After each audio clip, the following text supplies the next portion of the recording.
निर्मानमोहाजितसङ्गदोषाः अध्यात्मनित्या विनिवृत्तकामाः द्वन्द्वैर्विमुक्ताः सुखदुःखसंज्ञैः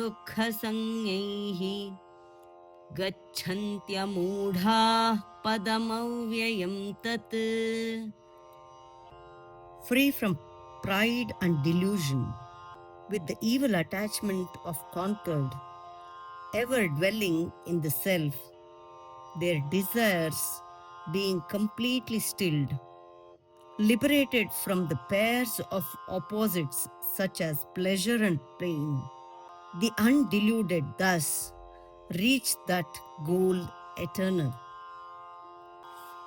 ಅಭಿಮಾನವಾಗಲಿ ಮೋಹವಾಗಲಿ ಇಲ್ಲದವರು, ಸಂಗ ದೋಷವನ್ನು ಗೆದ್ದುಕೊಂಡವರು, ಆಧ್ಯಾತ್ಮಿಕ ಚಿಂತನೆಯಲ್ಲೇ ಯಾವಾಗಲೂ ಇರುವವರು, ಕಾಮಗಳನ್ನೆಲ್ಲ ತೊಲಗಿಸಿಕೊಂಡವರು, ಸುಖ ದುಃಖ ರೂಪವಾದ ದ್ವಂದ್ವಗಳಿಂದ ಬಿಡುಗಡೆಯನ್ನು ಪಡೆದವರಾದ ವಿವೇಕಿಗಳು ಈ ಅವ್ಯಯವಾದ ಪರಮ ಪದವನ್ನು ಸೇರುವರು.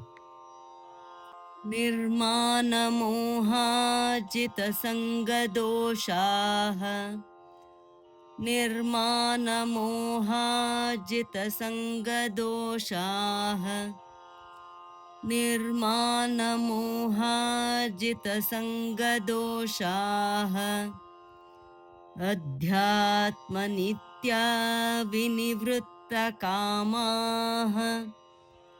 ಅಧ್ಯಾತ್ಮನಿತ್ಯಾ ವಿನಿವೃತ್ತಕಾಮಾಃ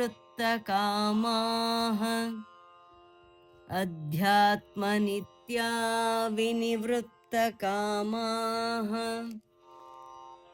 ನಿರ್ಮಾನಮೋಹಾಜಿತಸಂಗದೋಷಾಃ ಅಧ್ಯಾತ್ಮನಿತ್ಯಾ ವಿನಿವೃತ್ತಕಾಮಾಃ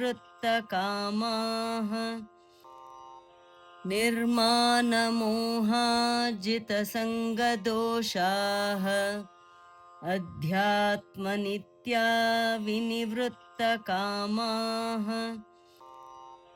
ನಿರ್ಮಾನಮೋಹಾಜಿತಸಂಗದೋಷಾಃ ಅಧ್ಯಾತ್ಮನಿತ್ಯಾ ವಿನಿವೃತ್ತಕಾಮಾಃ ದ್ವಂದ್ವೈರ್ವಿಮುಕ್ತಾಃ ಸುಖದುಃಖಸಂಜ್ಞೈಃ ದ್ವಂದ್ವೈರ್ವಿಮುಕ್ತಾಃ ಸುಖದುಃಖಸಂಜ್ಞೈಃ ದ್ವಂದ್ವೈರ್ವಿಮುಕ್ತಾಃ ಸುಖದುಃಖಸಂಜ್ಞೈಃ ಗಚ್ಚನ್ತ್ಯಮೂಢಾಃ ಪದಮವ್ಯಯಂ ತತ್. ಗಚ್ಚನ್ತ್ಯಮೂಢಾಃ ಪದಮವ್ಯಯಂ ತತ್.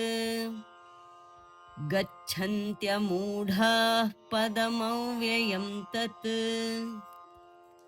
ದ್ವಂದ್ವೈರ್ವಿಮುಕ್ತಾಃ ಸುಖದುಃಖಸಂಜ್ಞೈಃ ಗಚ್ಚನ್ತ್ಯಮೂಢಾಃ ಪದಮವ್ಯಯಂ ತತ್. ದ್ವಂದ್ವೈರ್ವಿಮುಕ್ತಾಃ ಸುಖದುಃಖಸಂಜ್ಞೈಃ ಗಚ್ಚನ್ತ್ಯಮೂಢಾಃ ಪದಮವ್ಯಯಂ ತತ್. ದ್ವಂದ್ವೈರ್ವಿಮುಕ್ತಾಃ ಸುಖದುಃಖಸಂಜ್ಞೈಃ ಗಚ್ಚನ್ತ್ಯಮೂಢಾಃ ಪದಮವ್ಯಯಂ ತತ್. ನಿರ್ಮಾನಮೋಹಾಜಿತಸಂಗದೋಷಾಃ ಅಧ್ಯಾತ್ಮನಿತ್ಯಾ ವಿನಿವೃತ್ತಕಾಮಾಃ ದ್ವಂದ್ವೈರ್ವಿಮುಕ್ತಾಃ ಸುಖದುಃಖಸಂಜ್ಞೈಃ ಗಚ್ಚನ್ತ್ಯಮೂಢಾಃ ಪದಮವ್ಯಯಂ ತತ್. ನಿರ್ಮಾನಮೋಹಾಜಿತಸಂಗದೋಷಾಃ ಅಧ್ಯಾತ್ಮನಿತ್ಯಾ ವಿನಿವೃತ್ತಕಾಮಾಃ ದ್ವಂದ್ವೈರ್ವಿಮುಕ್ತಾಃ ಸುಖದುಃಖಸಂಜ್ಞೈಃ ಗಚ್ಚನ್ತ್ಯಮೂಢಾಃ ಪದಮವ್ಯಯಂ ತತ್.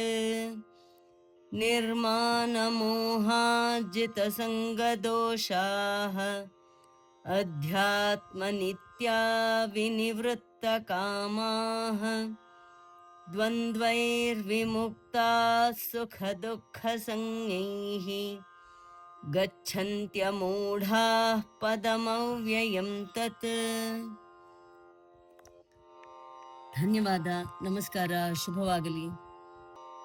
ದಯವಿಟ್ಟು ತಪ್ಪದೆ ಲೈಕ್ ಮಾಡಿ, ಶೇರ್ ಮಾಡಿ, ಸಬ್ಸ್ಕ್ರೈಬ್ ಮಾಡಿ. ಮತ್ತೊಮ್ಮೆ ಪುನಃ ಧನ್ಯವಾದಗಳು. ನಮಸ್ಕಾರ.